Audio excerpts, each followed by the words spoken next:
आप सभी को करवा चौथ की बहुत बहुत शुभकामनाएं। मेरी सभी बहनों का सौभाग्य करवा माता की कृपा से सदैव अखंड रहे। इसी मंगल कामना के साथ आज की इस वीडियो में मैं आपको करवा चौथ व्रत की संपूर्ण पूजा विधि बताऊंगी। इस वर्ष यानी साल 2024 में 20 अक्टूबर दिन रविवार को करवा चौथ का व्रत रखा जाएगा। तो सुहागन महिलाएं अपने पति की लंबी उम्र के लिए हर साल कार्तिक मास के कृष्ण पक्ष की चतुर्थी तिथि को करवा चौथ के इस पवित्र व्रत को करती हैं। और ये व्रत काफी कठिन होता है क्योंकि महिलाएं पूरे दिन निर्जल निराहार रहकर उपवास रखती हैं और शाम के समय करवा माता का विधिवत पूजन करके, कथा पढ़ के और चंद्रोदय होने के बाद चंद्रमा को अर्घ देकर उनका पूजन करके ही व्रत का पारण करती हैं। तो व्रत में पूजा कैसे करनी है अब हम ये देख लेते हैं। तो करवा चौथ के दिन हम नहा धोकर पूरे 16 श्रृंगार कर लेते हैं। मेहंदी वगैरह आप लोग एक दिन पहले ही लगा लीजिए और खूब सारी नई नई चूड़ियां पहनी है। अपनी शादी का जोड़ा आप पहन सकते हैं या आपकी शादी की चुनरी पीलिया उसे ओढ़ लेंगे हम। उसके बाद हम एक चौकी लगाएंगे, चौकी पर लाल रंग का वस्त्र बिछा लेंगे। अब हम चौकी पर करवा चौथ माता को विराजमान करेंगे। तो करवा चौथ माता का आपको कैलेंडर या फोटो जो भी आपके पास उपलब्ध है, अक्षतों का या फूलों का आसन देते हुए आप उन्हें विराजमान करें। और देखिए इस पूजन को कहीं कहीं सुबह किया जाता है, सुबह कथा पढ़ ली जाती है और कहीं कहीं पर देखिए शाम के समय किया जाता है। तो हमारे यहाँ इस पूजन को शाम के समय किया जाता है, चंद्रमा के उदय होने से थोड़ा पहले। तो इस फोटो में देखिए गणपति जी बने हुए हैं, तो गणपति जी का पूजन भी हम यहीं पर कर लेंगे। अगर आप अलग से गणपति जी की स्थापना करना चाहें तो अपने मंदिर के गणपति जी को आप स्थापित कर सकते हैं चौकी पर। और देखिए अगर आपके पास फोटो है तो आप पिछले साल की फोटो में पूजा कर सकते हैं। और अगर कैलेंडर लेते हैं तो हर साल हमें नया कैलेंडर लेना होता है। अब क्योंकि मैं आपको संपूर्ण विधि बता रही हूँ तो मैं यहाँ पर कलश की स्थापना करूंगी। बहुत से लोग करवा चौथ के व्रत में कलश की स्थापना करते हैं और बहुत से लोग कलश की स्थापना नहीं करते हैं। तो अगर आपके यहाँ कलश स्थापित किया जाता हो तो आप कलश की स्थापना जरूर कीजिएगा, और नहीं की जाती है तो इस विधि को आप स्किप कर सकते हैं। तो चावल से मैंने यहाँ पर अष्टदल कमल बना लिया है। उसके बाद हम एक तांबे का या पीतल का कलश लेंगे। कलश में एक स्वास्तिक बनाना है हमें और कलश के कंठ पर मोली बांध लेनी है। अब कलश के अंदर सबसे पहले हम गंगा जल डालेंगे। इसके बाद कलश को शुद्ध जल से भर लेंगे। हल्दी, सिक्का, सुपारी, अक्षत कलश के अंदर डाल देंगे और अब हम इसमें आम के पत्तों को सजा लेंगे। देखिए अगर आपको आम के पत्ते ना मिले तो आप यहाँ पर अशोक के पत्ते भी प्रयोग कर सकते हैं।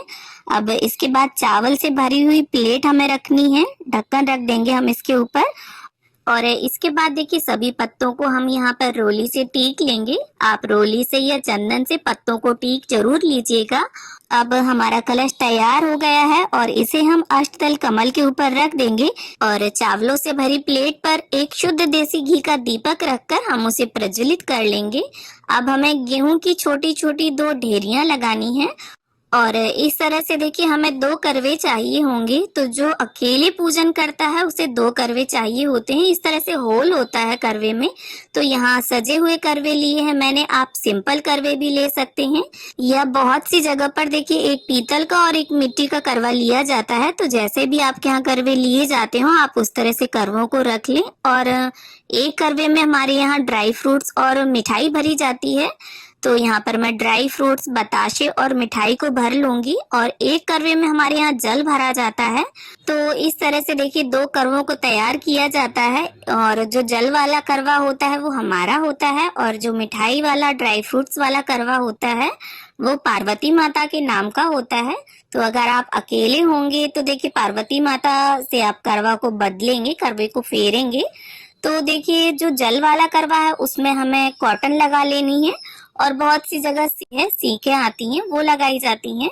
और इस जल वाले करवे से हमें चंद्रमा को अर्घ देना होता है।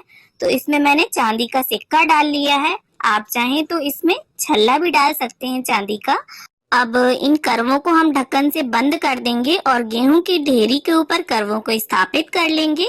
तो इस तरह से हमारे दोनों करवे तैयार हो गए हैं। अब गंगा जल और फूल की सहायता से सभी को हम छींटा दे देंगे स्नान की भावना से, और वस्त्र की भावना से यहाँ पर देखिए हम सभी को कलावा अर्पित कर देंगे। करवा माता को यहाँ पर लाल रंग की चुनरी मैं समर्पित कर दूंगी। तो नवरात्रि में जो चुनरी आती है ना, हम वही ले लेंगे और करवा माता को इस तरह से उड़ा देंगे।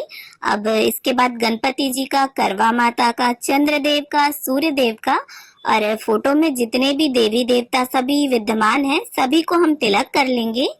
तो देखिए क्षेत्र के हिसाब से करवा चौथ की जो पूजन विधि है उसमें थोड़ा बहुत फर्क हो जाता है। तो अगर आपके घर पर कोई बड़ा बूढ़ा बताने वाला ना हो तो आप इस विधि से देखिए पूजन कर सकते हैं। और देखिए अगर आप 2 जन पूजा कर रहे हैं तो कुछ रिश्ते ऐसे होते हैं जिनमें आपस में करवे बदल लिए जाते हैं, तो वो भी मैं आपको आगे बता दूंगी। और ऐसे में देखिए अगर 2 लोग पूजा कर रहे हैं तो आपको एक ही करवा अपना तैयार करना होगा, 2 नहीं करने होंगे। तो यहाँ पर गणपति जी को हमने जनेऊ समर्पित कर दिया है। और अगर आपके डेकोरेटेड करवे हैं, लेस लगी हुई है, तो आप चाहें तो कलावे को कंठ में बांधे करवों के, और अगर ना बांधना चाहें तो ना बांधे। यहाँ पर मैं बांध रही हूँ। और इसके बाद करवों को भी हम टीक लेंगे। और जो दीप कलश हमने तैयार किया है तो दीपक का भी हम पूजन कर लेंगे। और गणपति जी को यहाँ पर गुड़हल का पुष्प, धूप घास हमने अर्पित कर दी है। और इसके बाद देखिए जो भी पुष्प हो आपके पास, आप वो सभी को समर्पित करें। और अगर पुष्प ना हो तो बिना पुष्पों के भी देखिए पूजन किया जा सकता है। अब करवा माता को यहाँ पर कुछ सुहाग का सामान हम भेंट कर देंगे।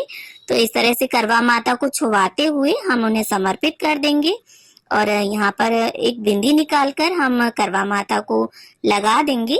अब देखिए दान दक्षिणा के रूप में यहाँ पर आप किसी भी तरह का कोई अनाज ले सकते हैं। यहाँ पर मैंने गेहूं लिया है और यथा सामर्थ आप अपने कुछ उसमें रुपए भी रख दें। तो आप बाजरा भी ले सकते हैं, चावल भी ले सकते हैं। इसके बाद जो भी देखिए मिठाई आपने मार्केट से मंगाई हो वो, या घर पर जो भी पकवान आपने बनाए हो, उन्हें आप करवा माता को भोग स्वरूप अर्पित करें। और करवों के ऊपर भी हमें देखिए थोड़ा थोड़ा मीठा जरूर रख देना है, खाली करवे नहीं छोड़ने हैं। अब इसके साथ ही जो भी घर पर ऋतुफल उपलब्ध हो उनका भोग आप माँ को अर्पित करें। अब साथ ही देखिए सुहाग की जब भी हम कोई पूजा करते हैं तो सासू माँ का बायना जरूर निकालते हैं। तो इसके लिए देखिए आपकी सासू माँ जो भी पहनती हो, साड़ी या सूट, वो ले लें आप।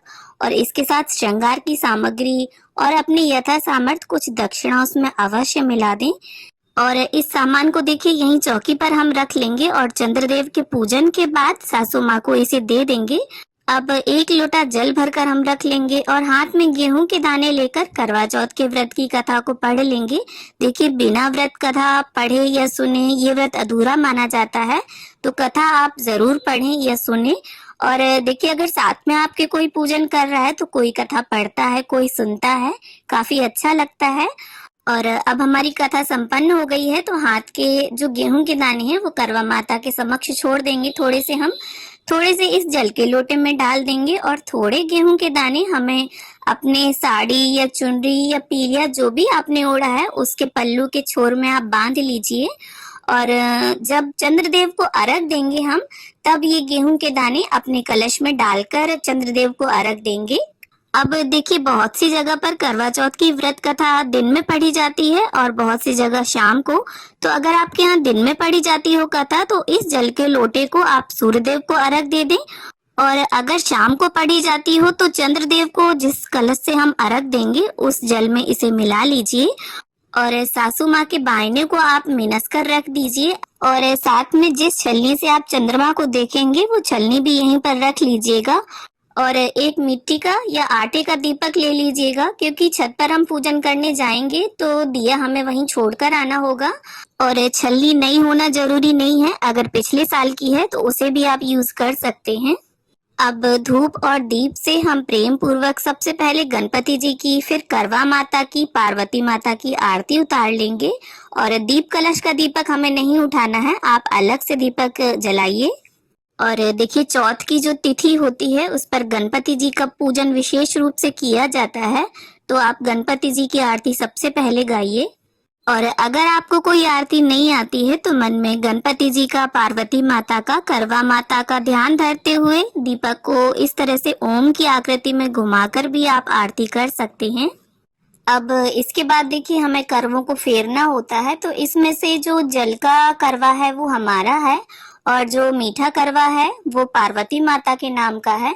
तो इस तरह से हाथों को क्रॉस करते हुए हमें 7 बार करवों को फेरना होता है और इस बात का विशेष ध्यान रखिए कि करवे आपस में टकराने नहीं चाहिए। और करवों को आपस में फेरते हुए हमें बोलते जाना है, पार्वती माता सुहाग दे। यानी पार्वती माता का सुहाग जैसे अमर है उसी तरह से हमारा सुहाग भी अमर रहे। तो ऐसी मंगल कामना के साथ हम 7 बार इन करवों को फेरते हैं और 7 बार बाद देखिए जहाँ पार्वती माता का करवा था वहां आपका आ जाएगा और जहाँ आपका करवा होगा वहां पार्वती माता का आ जाएगा। और देखिए अगर आप देवरानी, जिठानी, बहन या सहेली के साथ पूजन कर रहे हैं तो आप करवों को आपस में फेर सकते हैं और माँ के साथ और सासू माँ के साथ करवों को नहीं फेरा जाता।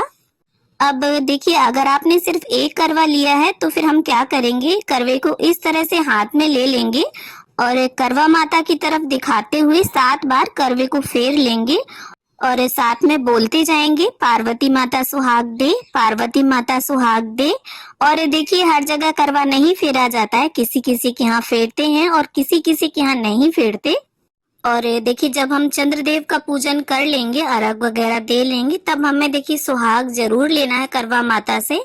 तो इस तरह से अपनी साड़ी के पल्लू में आप अपनी शादी का सिंदूरा रखकर 5 या 7 बार सबसे पहले तो करवा माता को इसे अर्पित करें और जितनी बार भी आप उन्हें सिंदूर लगाएंगी उतनी ही बार आपको इसे उनसे लेना है और अपनी मांग में सजा लेना है। और इसके बाद पार्वती माता से और करवा चौथ माता से अपने पति की लंबी उम्र की कामना कर लेंगे। तो इस पूजन के बाद देखिए हमें चंद्र पूजन करना है, चंद्रमा को अर्घ देना है। इसके बाद पति पूजन करके और सासू माँ को बायना देकर हम व्रत का पारण करेंगे। और अगर आप अपनी सासू माँ से दूर रहती हैं तो इसे मिनस कर रख दीजिएगा और जब भी आप उनसे मिले उन्हें दे दीजिएगा। और जो सुहाग का सामान हमने समर्पित किया है उसे आप अपनी नंद, जेठानी या पंडिताइन को दे सकते हैं और इसी में से 1-2 चीजें सुहाग की आप अपने लिए प्रसाद स्वरूप रख लें। और देखिए अगर आपके साथ आपके बड़े बुजुर्ग रहते हैं तो बहुत अच्छी बात है, सभी के चरण स्पर्श करें और अपने से बड़ों का आशीर्वाद लें। तो फ्रेंड्स, करवा चौथ व्रत की ये पूजा विधि आपको कैसी लगी कमेंट करके जरूर बताना और अगर आपको ये वीडियो